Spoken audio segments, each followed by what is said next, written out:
It's my feel-good breakfast show. Oh, welcome back, you beautiful souls. So good to have you with us this morning, and so good to have an old friend in studio doing some amazing work at the moment. The Kolisi Foundation was established in April of 2020 by Sia and Rachel Kolisi, and was birthed, I think, with a desire to change the narrative of inequality in South Africa. And man, have they not achieved some major strides. The foundation will celebrate its second birthday in April this year and has been involved in projects ranging from food security to gender-based violence to education and sports development. And Rachel now joins us in studio to chat a little bit more about the work the foundation has done. And of course, a little bit later also, we're going to chat about the work the foundation hopes to do. But Rachel, when I think of the year 2020, anything and anyone that started something, I take my hat off to them because of the height of the pandemic. What were some of the challenges you guys faced, trying to do everything you had hoped to do with the foundation? Yeah, and on that point, I think it's so amazing because I think a lot of people had a lot of loss in 2020, but I think that the people that did manage to they also managed to figure out what they really wanted to do. I think the pandemic really opened up a lot of people's eyes and a lot of people's kind of creative ideas as well. We were so fortunate to have already existing partners, and the minute the pandemic hit, in South Africa, we just realized, we could really equip some of these and align some of these partners and really get to work. And we knew after the World Cup that we wanted to launch a foundation. We just thought we were a few months, away from it. And I think one of the biggest challenges was we started off without a website, without a logo, without a vision, without a mission. We were just like, we want to get to work, which in a way, kind of shares into and talks into the heart of the foundation. But I think that it was difficult without a team to kind of get everything up and running, but somehow we managed to do it. And in a way, I feel like it was almost fortunate to be able to do it in a pandemic, because a pandemic, everybody wants to give. Everybody's thinking about like the next person. And I think that was something that was so powerful, in 2020, but definitely did not come without its challenges, that is for sure. The loss over that time that you've highlighted was so extreme, taking a bit of time to get into the communities. I always use the example of Clark Estate here in the flats, where I've experienced poverty before, but never on that level. I didn't realize to what extent lockdown had exacerbated food insecurity in particular, and gender-based violence. These are two areas that you've focused very closely on, and you've achieved an amazing amount by creating infrastructure. You said there was a will. You provided those links, those connections for organizations to be able to work together, which is just mind-blowing. It's like goosebump stuff. But why this focus area? Why were these two pressure points so key for you and Sia? So super interesting, because also, the night before the World Cup final, we sat actually in the corridor outside our room. We put our kids to bed and sat outside the corridor and just kind of made a list of things that we wanted to see change in South Africa. And something that we did was also address some of our personal experiences and things that, that we knew personally, and not just go out there and do things that we actually have no idea about. So I think that's kind of where we managed to get the focus on gender-based violence and on the food security and on education and sports development. But not only that, we were so fortunate in the height of the first wave to be able to travel over 18,000 kilometers by car in South Africa. It was so funny because some people were like, oh my gosh, how are you in East London? And now you're like on the other side of South Africa. Like, oh, do you guys have a private jet? I was like, yeah, no, not there. But to actually be able to work in so many different communities and travel in so many different communities and speak to people and hear from people, like, what is the need? What is the issue? And not just come in there like, oh, we'll come and do this, this, and this, but actually hear from them, what is the issue? And that's helped a lot in kind of establishing our programmatic work as well, because it's all fun and exciting to travel everywhere and do all this exciting work. PR, and like jump on the back of trucks and offload like 10 kgs, like 1,000 bags of like 10 kg maize meal. But ultimately, like, if you want something to be long-term, you've got to put a lot of kind of thought into what that looks like programmatically. And I think that that's the work we've really focused on in the last year, is our programmatic work. And yeah, it's interesting. Got to find the It is right people to interesting. invest in. Women, more often than not. Yes. Do the kids understand what mom and dad's busy doing in the community? Do you think they can grasp like the impact the Kolisi Foundation's having? I don't think so, but one thing my son always says to me, he's like, Mama, I wish you didn't have to work so hard, but I understand because you're helping people. And but one thing that we do try and do is bring them to as many projects as we can, and not to. There's such a, I think, such a fine line between.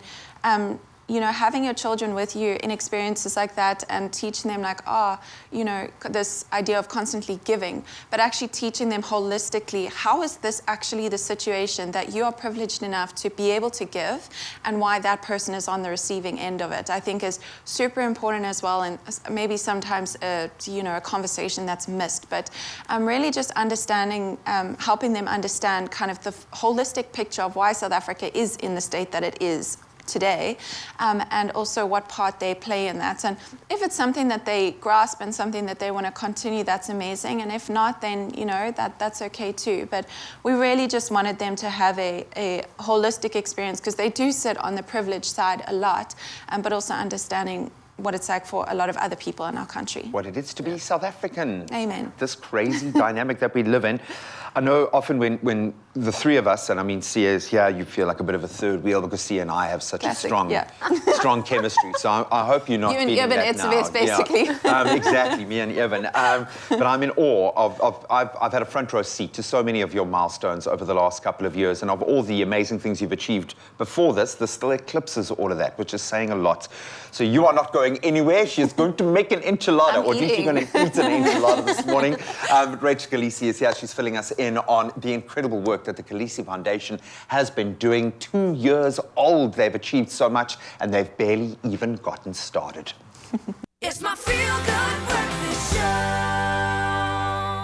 Well, welcome back to your Feel Good Breakfast Show, and you are just in time if you missed it earlier. We are with co-founder of the Kolisi Foundation, Rachel Kolisi. She's joining us this morning, and earlier we spoke about the journey of the foundation so far, but let's look to the future now and what hopes the foundation has to achieve for the year 2022 as they approach their 2nd birthday this April. It's got a bit of enchilada there. I don't know if you just want No, I'm joking. I'm absolutely It joking. was so good, guys. I highly recommend Yeah, it it did look over good. No, that's the reason why we make a lot of food on the set, because it gets eaten before the end of the show.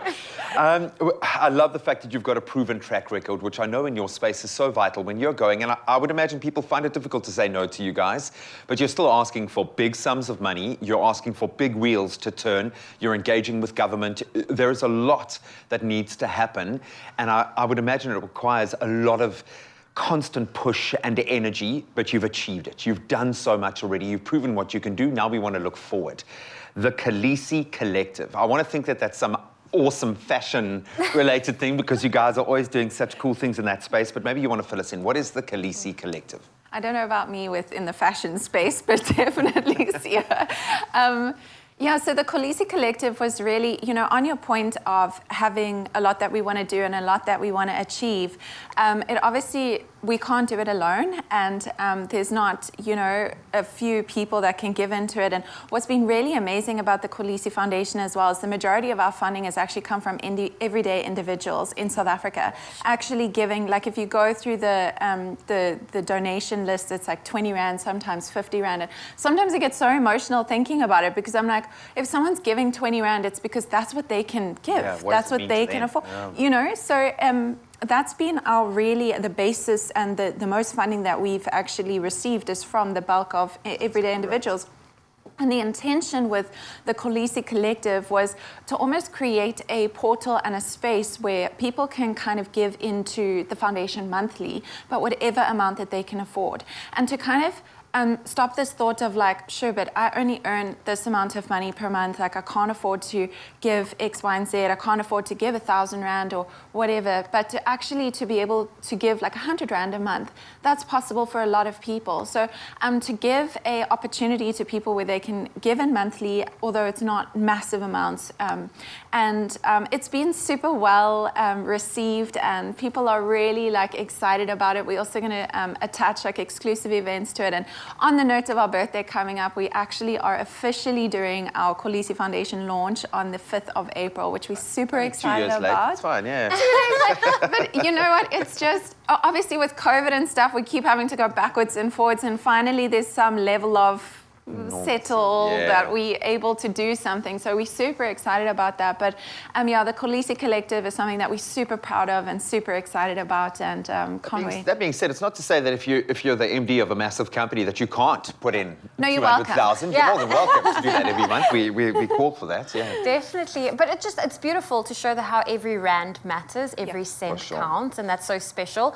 And you mentioned the second birthday will be the official launch. Are you allowed to reveal any other plans the foundation's got going for this year? Definitely. So as I mentioned, you know, we're doing a lot of programmatic work, which has taken a lot of resource, a lot of time, a lot of effort from the team, but a lot of amazing projects that we have up and coming, especially in the gender-based violence space. Super interesting. Do you know, there's so many people in South Africa who talk about gender-based violence. Honestly, it's a pandemic of its own in our country, but so many people talk about it, shout about it, like, let's go protest it and stuff. But when it comes to putting your money where your mouth is in gender-based violence, it is our project that we struggle with fundraising the most. Wow. And super, super, super interesting, because I'm like, honestly, everyone's preaching it, but nobody's actually giving into it. So the gender-based violence space is something that we really are focused on going into 2022. We've got an amazing project, which I can't talk too much about yet, but in Zweden, in Gqeberha, where Sia grew up, an amazing project that we're hoping to get up and off the ground, and share some more information about that in the next couple of months. You'll have to come back and do that. Yeah, oh no, well, I think let's make it a regular thing, and in the person, please, because we make enchiladas all the time, so please, absolutely come. I think with the gender-based violence issue, it is so complex that I think it's difficult to know where to start. So the fact that you've gotten people with the right mind and the right resources coming together, that is amazing.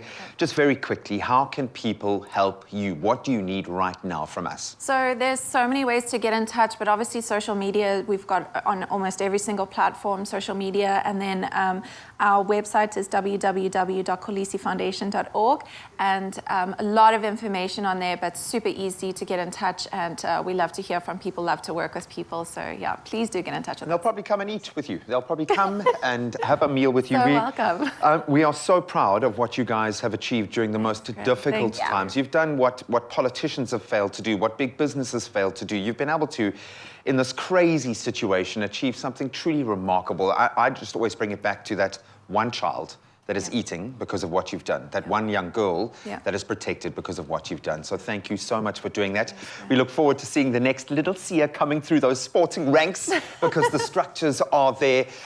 Please, and I've been able to cuddle Sia for 2 years now. So I'll send him next time, don't you? Especially if there's food like that. He's a proper cuddle, though, just from the two of us. No, we are sending you the biggest cuddle ever. We absolutely adore you guys and are in awe of what they have achieved. We're going to keep the Kolisi Foundation details up on all of our social media platforms.